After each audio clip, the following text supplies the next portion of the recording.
Hello everyone, it's David Van Sicklen here with an introduction and overview of FlipGrid. This video purpose is to kind of go over with how to get started with FlipGrid, and I'll make another video because I only have a 5-minute limit on how to create topics and share with your kids. So if you've already created your first grid, maybe go to the next video. All right, so you're at flipgrid.com and you need to sign up. So you'll click Educator Sign Up, and here you're going to sign up with Google. You'll click your name, and boom, you're in. It'll begin creating your first grid for you. Mine will look a little different because I've already created grids. So in this case, you might already have a pop-up. So I'm going to do that for us. I'm going to create a new grid. I'm going to give it a name. So this could be, Mr. V's class or something fun. Doesn't really matter, just a name that you need to know. You're going to have school email. So this means if kids are logged into their Chromebooks, they're automatically in. They don't need an ID or anything like that. And this also keeps it private, which is really important. Here you can change your custom code. This doesn't really matter, but you can, if you want, do something fun. Now notice sometimes they're not available, so you can play around with it.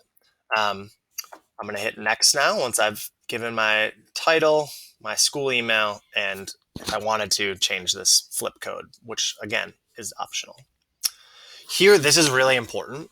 It's going to default to our domain, our email address. So, and we want to keep that. However, your students will not be able to access this because they're on a different Google domain. So you need to make sure you type in at students.mcpacid.k12.wi.us and hit enter. Oops. This now says that anyone that has this email address or this email address, if they have your FlipGrid code, can get access to the videos. If it's an @Gmail account or a different school account, they will not be able to see this. And so this keeps it private, which is extremely important.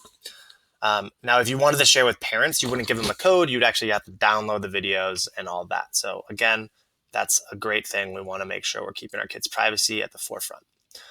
Once I've done this really important step, I'm going to hit next. And boom, I've created my grid. Now, the vernacular of FlipGrid is like a grid is like your Google Classroom or your Seesaw page. It doesn't really have anything in it yet. So I need to create some activities, or what in FlipGrid it's called topics. And I'm going to show you those in a little bit. So here is my class.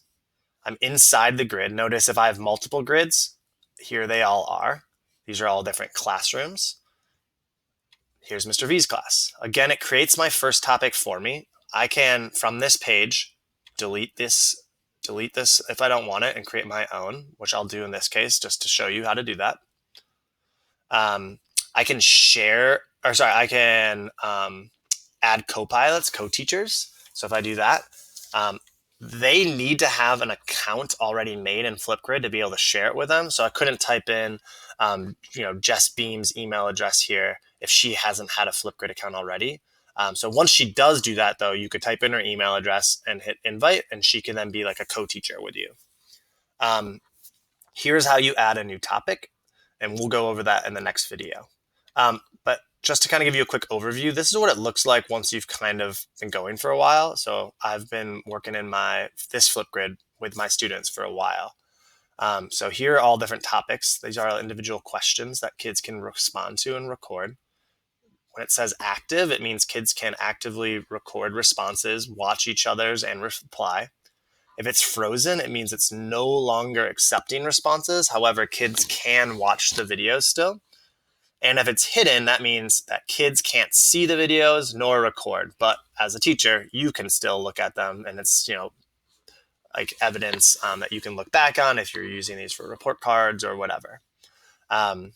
Within a topic, you can click it, and you can actually see all of your kids' responses here.